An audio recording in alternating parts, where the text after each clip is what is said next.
The laugh lasted less than 2 seconds.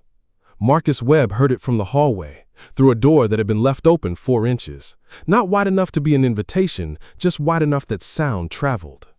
He was sitting in the chair outside the conference room, his resume in a folder on his lap, his interview suit pressed the way his mother had taught him to press a suit 20 years ago. And he heard a woman's laugh, short, surprised, not unkind exactly, but not kind either.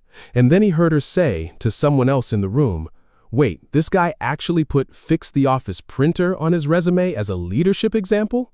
That's—" And then the rest of the sentence dissolved into something he couldn't make out, but the tone was clear enough. He looked at the folder on his lap.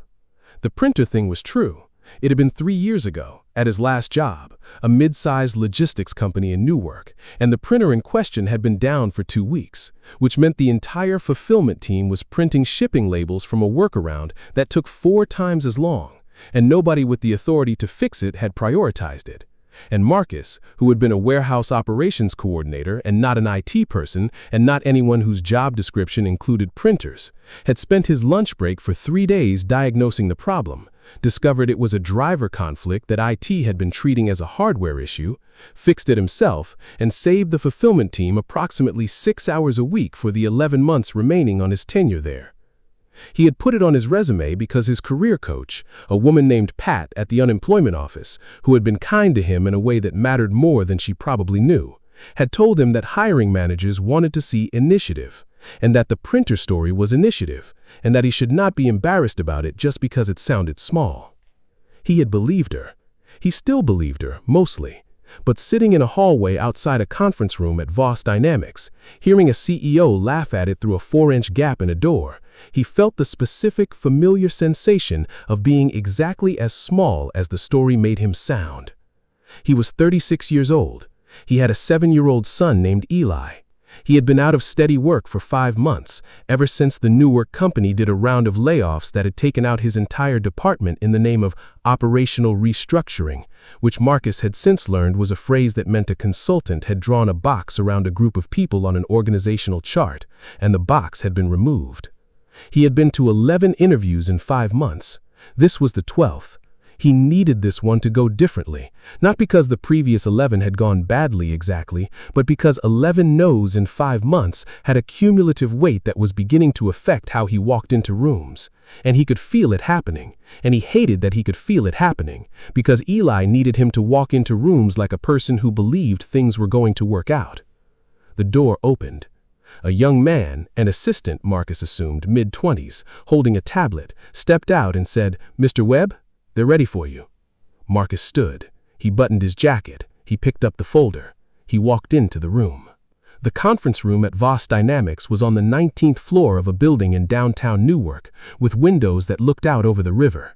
And the light coming through them at 10 in the morning was the kind of light that made everything in the room look slightly more important than it probably was, including, Marcus thought, the 4 people sitting at the table who looked up at him with the specific, composed neutrality of people who had just been laughing about something and had decided, collectively, without discussion, that the laughing was now over. He recognized one of them from the company's website, Sarah Voss, 39 years old, founder and CEO of Voss Dynamics, which started 6 years ago as a 3-person logistics software company and was now, according to the research Marcus had done the night before, a 110-person company that had just closed a Series C funding round and was scaling its warehouse management platform into 8 new markets. She had dark hair pulled back in a way that suggested she had done it herself fast that morning, and the specific quality of someone who was awake since 5:15 and would be awake until midnight, and had made peace with this as simply the current shape of her life. She had a laptop open in front of her, and a coffee that looked like it had gone cold an hour ago, and an expression as Marcus walked in that was professional and unreadable, and that she could not connect in any way to the laugh she had heard 4 minutes earlier. "Mr. Webb, thanks for coming in. Please, sit." He sat. He buttoned his jacket. He picked up the folder.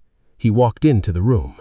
The interview proceeded the way the previous 11 had proceeded, more or less. Questions about his experience, questions about the gap in his employment, 5 months, which he explained honestly, because he had learned that honesty about layoffs was received better than people expected, most of the time. Questions about the operations role he was interviewing for, which was a mid-level position managing inventory flow across 3 of the company's newer warehouse accounts, a role that was, on paper, almost exactly what he had done in Newark for 9 years before the restructuring. He answered the questions well. He knew he answered them well. This was not the part of interviews that had ever been hard for him. He understood warehouse operations the way some people understood music or numbers. It made sense to him in a way that he stopped trying to explain to people who didn't see it. Because either you saw the flow of a warehouse, the way goods moved and where they got stuck and why, or you didn't. And explaining it to someone who didn't was like explaining color to someone who'd never seen it. But he could feel throughout the interview the specific quality of being evaluated by people who had already, in a small way, decided something about him. Not hostile, just settled. The 2 other people at the table, Greg from operations and Priya from HR, asked their questions and nodded at his answers with the particular politeness of people conducting a process that had a predetermined likely outcome and were simply completing the steps required to reach it. Sarah Voss asked fewer questions than the others. She was looking at her laptop more than at him, which Marcus had learned over 11 interviews was sometimes a sign that someone was taking notes and sometimes a sign that someone had already moved on. She couldn't tell which this was. About 30 minutes in, Greg said, "I see on your resume this is a small thing, but I'm curious about it. You mentioned fixing a printer issue at your previous role. Can you walk us through that?" Marcus understood, in the specific way you understand things in rooms like this, that this was the moment. Not a hostile moment, just the moment where the thing he had heard through the door was going to become a thing that was said to his face, gently as a question, and he was going to have to decide how to answer it. He thought about Pat at the unemployment office. He thought about Eli, who that morning had asked him while eating cereal if today's interview was a good job interview or just an okay job interview. Because Eli had developed a system for categorizing the interviews based on how his dad looked when he came home. And Marcus had said he didn't know yet, buddy. That's what the interview is for. He thought, if I'm going to lose this one, I might as well lose it telling the truth. Sure, Marcus said. Our fulfillment team was printing shipping labels through a manual workaround for about 2 weeks because the label printer in the warehouse had stopped working, and IT had categorized it as a hardware failure and ordered a replacement unit which was on a 6-week lead time. The workaround meant every label took about 4 times as long, which doesn't sound like much until you're doing it across a team of 14 people for 2 weeks. I spent about 40 minutes over 3 lunch breaks looking at it and found out it was a driver conflict. The printer firmware had updated automatically, and the driver on the warehouse terminal hadn't, and they'd stopped talking to each other correctly. I rolled back the driver. It started working again. The replacement unit IT had ordered got canceled, which saved the company about $1,100, and the team got their 4 hours a day back. He paused. He looked at Greg and then briefly at Sarah Voss, who had looked up from her laptop. I put it on my resume because my career coach told me that hiring managers wanted to see initiative, and I think that's initiative. It's also true, which I think matters more than how it sounds. I understand it sounds small. I'd rather it sound small and be true than sound impressive and not be. Nobody said anything for a moment.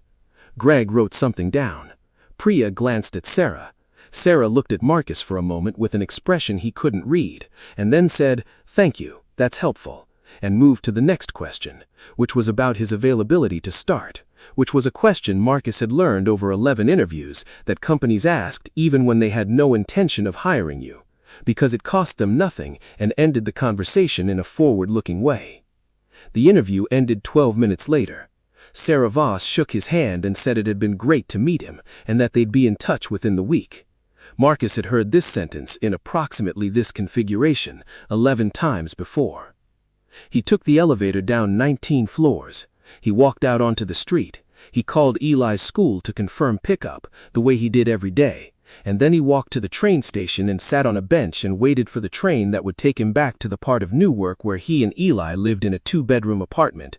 That was, this month, 11 days from a rent payment Marcus did not currently have the full amount for. He did not think the interview had gone badly. He also did not think it had gone well. He had learned over 5 months not to try to read these things anymore, because the reading was almost always wrong in one direction or another, and the wrongness cost him something each time. He went home. He picked up Eli. Eli asked if it was a good job interview or an okay job interview. "I don't know yet, buddy. That's what the interview is for." What Marcus did not know, what he had no way of knowing sitting on that train platform, was that the laugh he had heard through the door had in fact not been about him. It had been about something else entirely, something that had happened 90 seconds before he walked in, and that Sarah Voss had not thought about again until approximately 4 minutes into reading his answer about the printer, at which point she had stopped thinking about anything else for the rest of the day. Here is what actually happened in that conference room before Marcus arrived.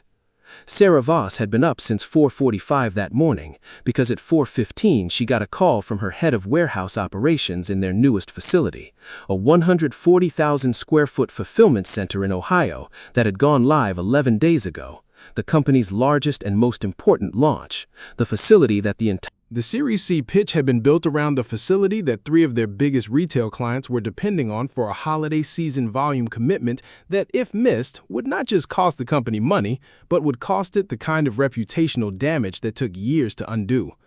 The call had been about a problem with the facility's automated sortation system, the system that took incoming inventory and routed it via a network of conveyors and scanners to the correct zones.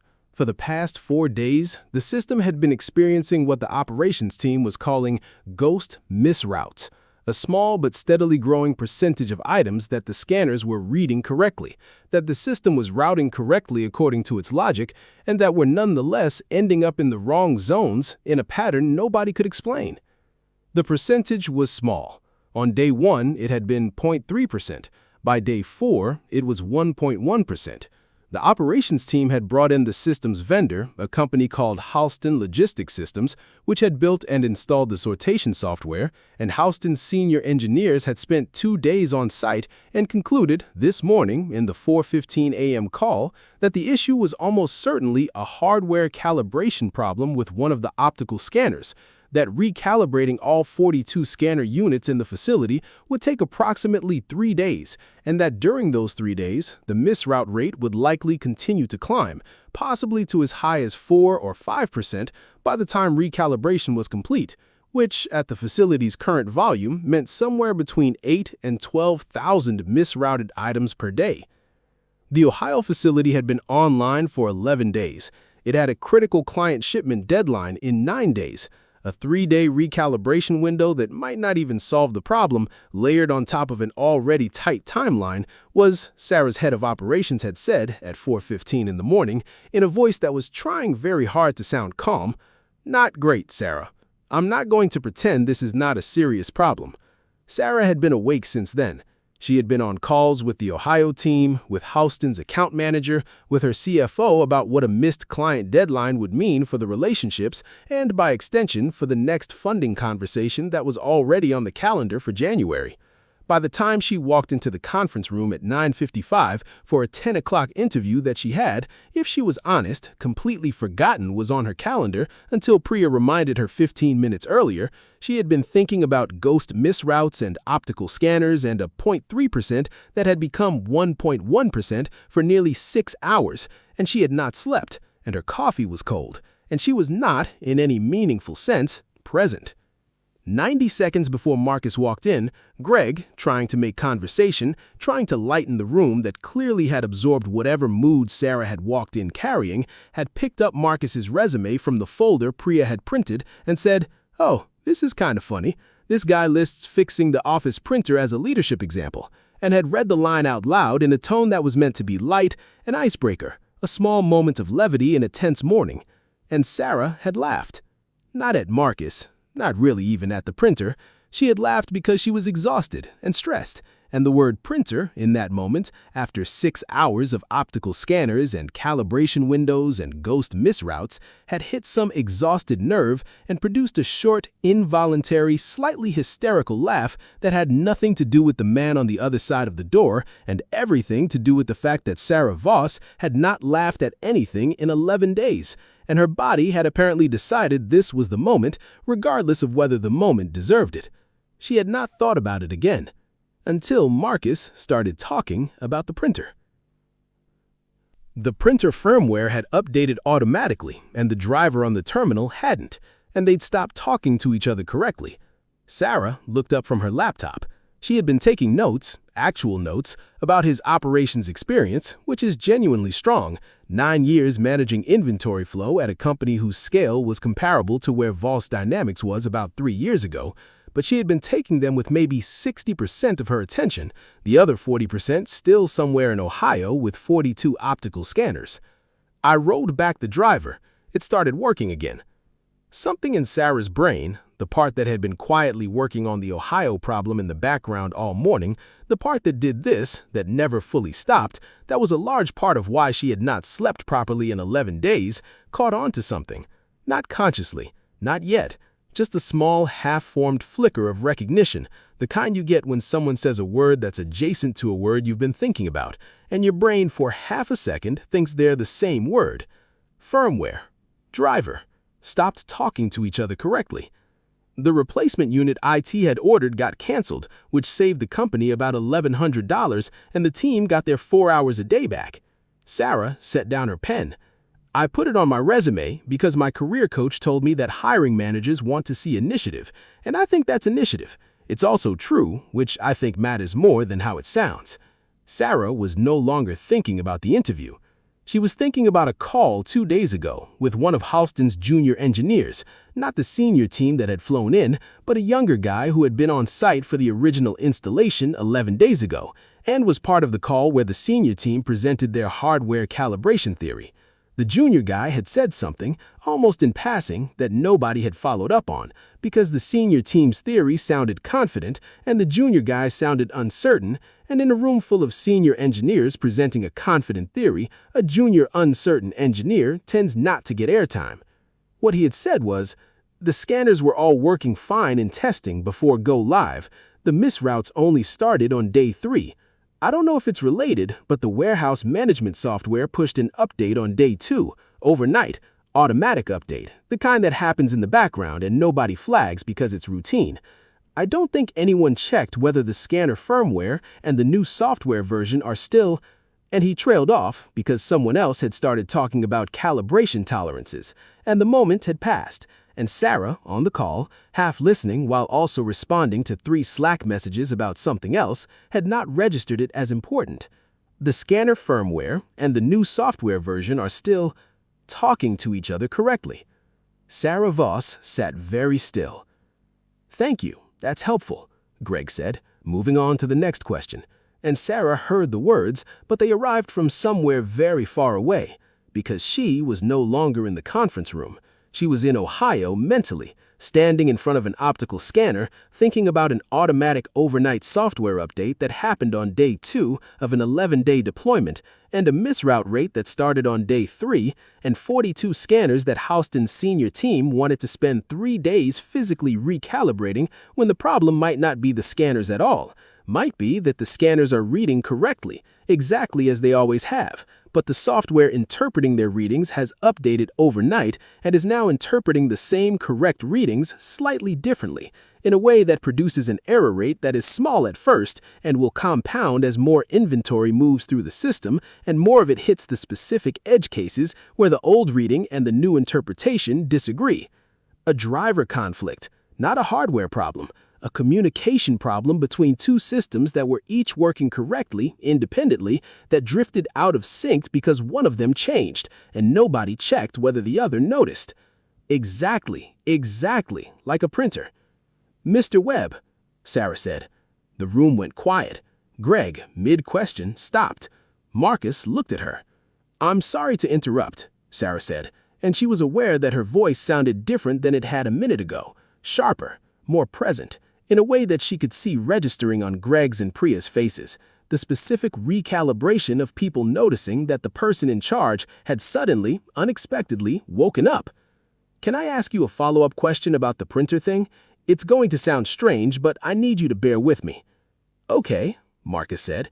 He had the careful, slightly braced expression of a man who has just been told something is going to sound strange and has learned from experience that this is rarely good news. "You said the printer firmware updated automatically, and the driver on the terminal hadn't, and they'd stopped talking to each other correctly. How did you figure that out? Walk me through the actual diagnostic process, not the fix, the figuring out. Marcus looked at her for a moment. Then, slowly, the braced expression eased just slightly. The look of a man realizing the strange question is a real question, and that real questions are a thing he knows how to answer. The error messages didn't make sense. The printer said it was ready. The terminal said the printer wasn't responding. Both of those things were true at the same time, which meant they weren't actually disagreeing about the printer, they were disagreeing about each other. So I stopped looking at the printer and started looking at when each side had last been updated. The printer had auto-updated its firmware 5 days before the problem started. The terminal's driver was older. It hadn't been updated in months. I looked up the firmware changelog, and there was a change to how the printer reported its status, a new format. The terminal was still expecting the old format, so the printer was saying, "I'm ready," in a new language, and the terminal was listening for the old language, and hearing nothing, and concluding the printer was broken. Neither side was actually broken. They just stopped being able to understand each other. He paused. The fix wasn't fixing either of them. It was rolling one of them back so they were speaking the same version again. Eventually, IT pushed a proper update to both sides at the same time, and it's been fine since. But the 2-week problem was just two systems both working correctly, independently, that drifted out of sync because one of them changed, and nobody checked whether the other noticed. The room was silent. Sarah Voss looked at Marcus Webb for a long moment. Then she stood up, walked to the door, and said to her assistant, the young man with the tablet who had been standing in the hallway, "Get me Halston's account manager on the phone right now and pull up the deployment log for the Ohio facility, specifically anything that pushed on day 2. I want to know exactly what updated, and I want it in the Next 5 minutes. She turned back to the room. "Mr. Webb," she said, "I am so sorry, but I have to ask you to wait here for a few minutes. I promise this isn't normal, and I promise I'll explain. Can you give me 10 minutes? Marcus, who had been in 11 interviews over 5 months and had never once seen anything like this, said, "Sure." It took 11 minutes, not 10.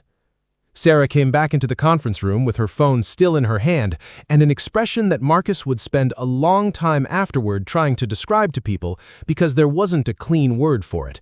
It was somewhere between relief and fury and the specific exhaustion of someone who has just confirmed something they suspected but had been too tired until now to chase down.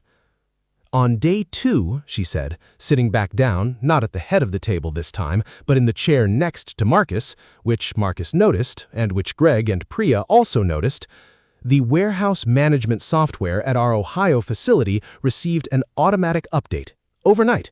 The kind of update that happens in the background and nobody flags because it's routine. That update changed the data format the software uses to interpret readings from the optical scanners on the conveyor system. The scanners themselves did not update. They're still running the firmware they shipped with. They've been reading exactly the same way they always have."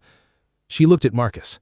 "The software is reading the scanner's output and interpreting it slightly differently than it did before day 2. Most of the time, the difference doesn't matter. The new interpretation and the old interpretation agree because most items aren't edge cases. But a small percentage of items with certain barcode formats, it turns out, mostly from one specific client whose packaging uses an older labeling standard, fall into a range where the old interpretation and the new interpretation disagree. The software is now routing those items based on the new interpretation, which is wrong because the scanner's actual reading hasn't changed and was correct all along." She paused. "Our vendor's senior team has spent 2 days planning to spend 3 more days physically recalibrating 42 scanners that aren't broken," she said, "because everyone was looking at the scanners, the hardware, the thing that's been there the whole time, the obvious suspect, instead of asking what changed 2 days before the problem started." The room was very quiet. "You found that," Sarah said, "in about 90 seconds from a description of a printer." "I didn't find your scanner problem," Marcus said carefully. "I described how I found a printer problem. Same problem, different scale. 2 systems that were each working correctly, independently, that drifted out of sync because one of them changed and nobody checked whether the other one noticed." She looked at him. You said the key was stopping looking at what was broken and start looking at what had changed. That is—" She stopped and laughed. A different laugh than the one Marcus had heard through the door, this one tired and real, and with something in it that was almost disbelief. "That is the exact sentence I needed someone to say to a room full of very expensive engineers 11 days into our biggest launch." She sat back. "Mr. Webb, I have to be honest with you about something, and then I'm going to ask you something, and I need you to take a minute before you answer, because I don't want you to answer out of politeness." Marcus waited. "The laugh you heard through the door," Sarah said, "before you came in. I know you heard it. Greg told me your name was called right after, and there's no way you weren't sitting close enough." She held his eyes. "I laughed at the printer line on your resume. Not because it's not impressive, it is, clearly, given what just happened, but because I was exhausted and stressed about something completely unrelated, and the word printer hit me at a bad moment, and I laughed for reasons that had nothing to do with you, and everything to do with the fact that I'd been awake since 4:15, dealing with a problem I now understand is the exact same problem you solved 3 years ago in 40 minutes on your lunch break." She let that sit for a second. "I'm telling you this," she said, "because I think you deserve to know that the thing you walked in here carrying, the thing where you had to decide whether to defend or apologize for the most useful line on your resume, was never about you. It was about me having a bad morning and a closed door not being close enough. And I am sorry that happened, genuinely, because I know what it's like to walk into a room already feeling like you're explaining yourself for something you shouldn't have to explain." Marcus was quiet for a moment.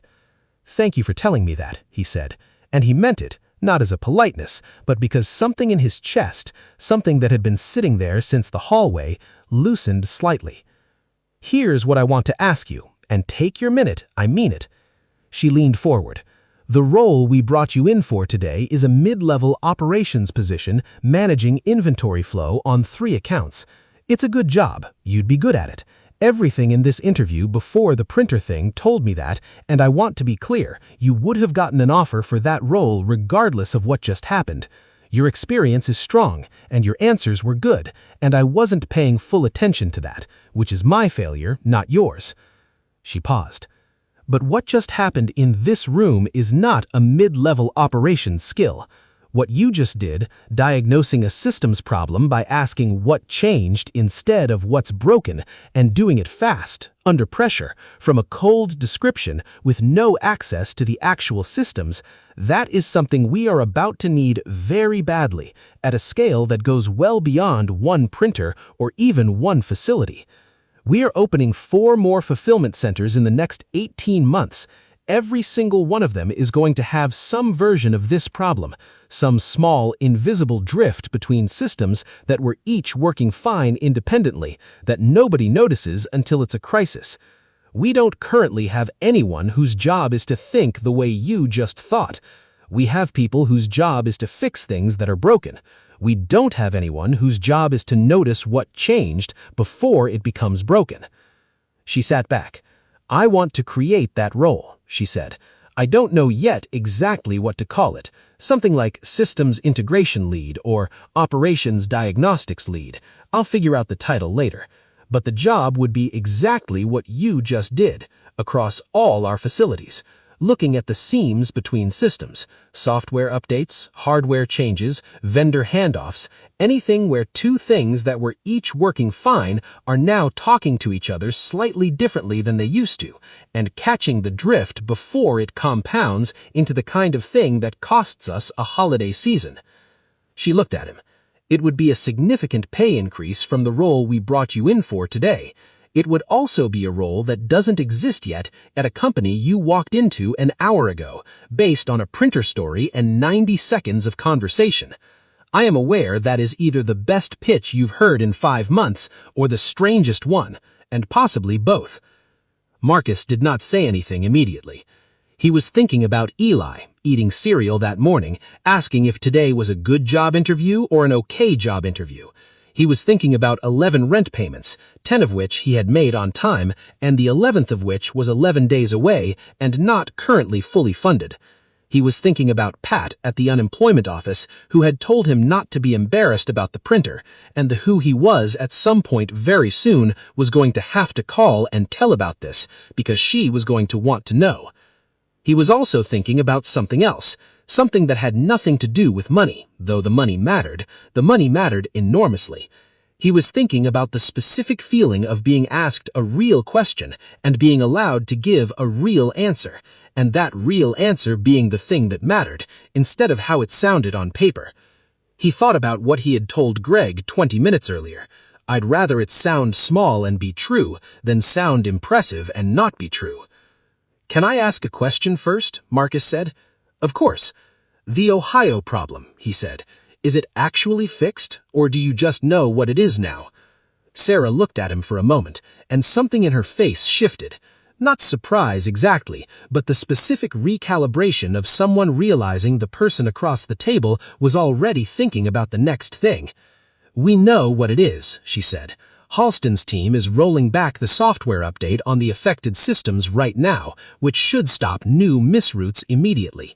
The items that already misrouted in the last 2 days need to be located and rerouted manually, which is a few thousand items, which is a real problem, but a solvable one.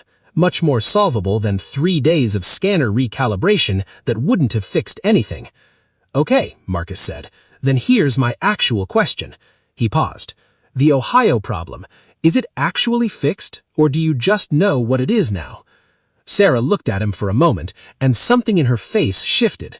Not surprise exactly, but the specific recalibration of someone realizing the person across the table was already thinking about the next thing. We know what it is, she said. Halston's team is rolling back the software update on the affected systems right now, which should stop new misroutes immediately. The items that already misrouted in the last 2 days need to be located and rerouted manually, which is a few thousand items, which is a real problem, but a solvable one. Much more solvable than 3 days of scanner recalibration that wouldn't have fixed anything. Okay, Marcus said. Then here's my actual question. He paused. If I take this job, the role you're describing, what happens to the printer, the actual fix? Did anyone go back and check whether the same thing is happening anywhere else? Because if a software update caused this in Ohio and that software is running at your other facilities too, this isn't a one-time thing. It's a pattern. The question isn't just what changed in Ohio, it's whether the same change went out everywhere, and whether the same edge case exists everywhere just at a smaller scale that hasn't crossed the threshold yet. The room was quiet again. Sarah looked at him for a long moment, then she looked at Greg. Has anyone checked the other facilities? She said. Greg, who Marcus realized had been quietly transformed over the last 15 minutes from a man asking interview questions to a man watching something happen that he didn't fully have words for yet, said, No, we've been entirely focused on Ohio. I don't think anyone's checked whether the same software version pushed to the other 3 facilities. Find out, now. If it did, I want to know what the misroute rate looks like at each of them, even if it's still at 0.1% and nobody's noticed yet. Greg left the room, already on his phone. Sarah turned back to Marcus. She said, You just did it again. Did what? Asked what changed instead of what's broken. She shook her head slowly, and there was something in her expression now that was different from anything that had been there before. Not relief, not exhaustion, something closer to the specific, quiet recognition of finding something you didn't know you'd been looking for. Mr. Webb? I'm going to ask you again, and this time I think you should say yes, but I want you to actually take your minute first, because I meant that. Marcus took his minute. He thought about a hallway, and a laugh, and a folder he had not needed to open. He thought about Pat, and the printer, and a career coach at an unemployment office who had been right about something in a way that nobody, including until 11 minutes ago, Marcus himself, had fully understood. He thought about Eli, who was going to ask that afternoon whether it had been a good job interview or an okay job interview, and who had a system for figuring this out based on how his dad looked when he walked in the door. And Marcus thought about what his face was going to look like walking in the door today, and understood that Eli's system was about to register something it had not registered in 5 months. Yes, Marcus said, I'll take it. 3 weeks later, the other 4 facilities had all shown the same drift, small, between 0.1 and 0.4%, none of them yet large enough to have triggered an investigation on their own, all of them caused by the exact same overnight software update that hit Ohio first, because Ohio's deployment had gone live 2 days before the update pushed, putting it furthest along the curve when the drift began. Marcus's first project, in the role that did not exist a month earlier, they had settled on the title Systems Integration Lead, though Marcus privately thought of it and sometimes said out loud to Eli as the guy who checks if things still understand each other, was to build a checklist, a simple one, deliberately simple, the kind of thing that took 15 minutes and every facility would run every time any system pushed an update, automatic or otherwise. What changed? What else talks to the thing that changed? And does the thing that changed and the thing it talks to still agree on what they're saying to each other? It was not complicated. Marcus was the first to say so in the all-hands meeting where Sarah introduced the new process to the operations team, a meeting Marcus had not expected to be asked to speak at and had been nervous about until he stood up and realized that the room was full of people who, like him, had spent years quietly noticing things that didn't quite add up and not having anywhere to put that noticing. "It's not complicated," Marcus said, standing at the front of a room of 40 people in a building he had walked into 5 weeks earlier as a man whose biggest worry was whether he said the wrong thing about a printer. "Most of the time, when something's broken, everyone looks at the thing that's broken.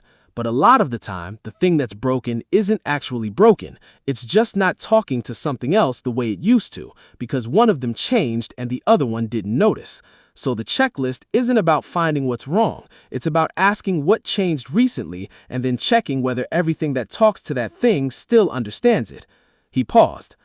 "I learned this from a printer. I'm not kidding. It took me 2 weeks to fix a printer because I kept looking at the printer, and the printer was fine. The thing that was wrong was that the printer and the computer talking to it had stopped agreeing on what ready meant. Once I figured that out, the fix took 5 minutes. He looked around the room. "I think a lot of the big, expensive problems are actually small misunderstandings that had time to grow. The checklist is just catching the misunderstanding before it grows." Afterwards, walking back to his desk, a desk he still sometimes had to remind himself that was his, in an office with his name on a door 3 doors down from Sarah Voss's, Greg caught up with him in the hallway. "Hey," Greg said, "I owe you an apology, by the way, from the interview." Marcus looked at him. "The printer thing," Greg said. "I read it out loud to lighten the mood. I didn't think about how that would land for you, sitting outside, hearing it. I've thought about it a lot since. I'm sorry." Marcus thought about the hallway, the 4-inch gap in the door, the folder on his lap that he had not needed to open.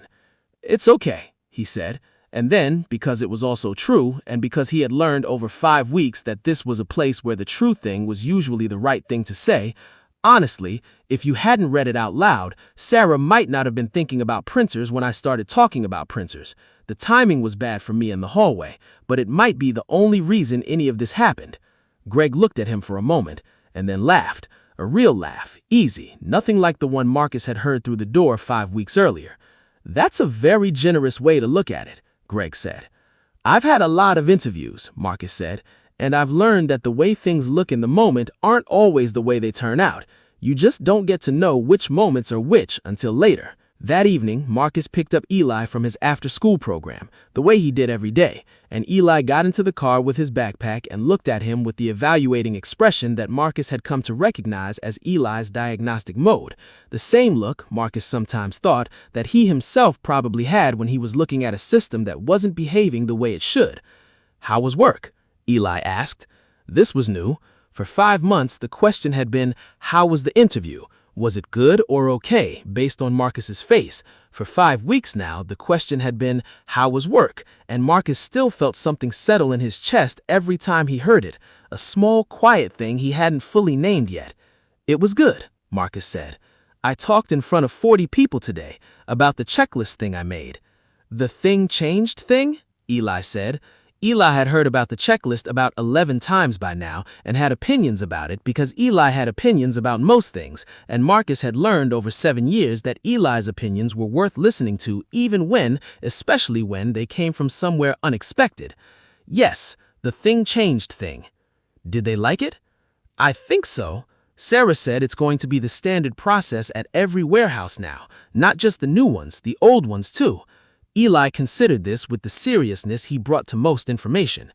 Dad, he said, is this because of the printer? It's because of the printer, Marcus confirmed. Eli was quiet for a moment, looking out the window, the way he did when he was thinking about something. Then he said, I'm glad you fixed the printer. Me too, buddy. Even though it took 2 weeks? Even though it took 2 weeks.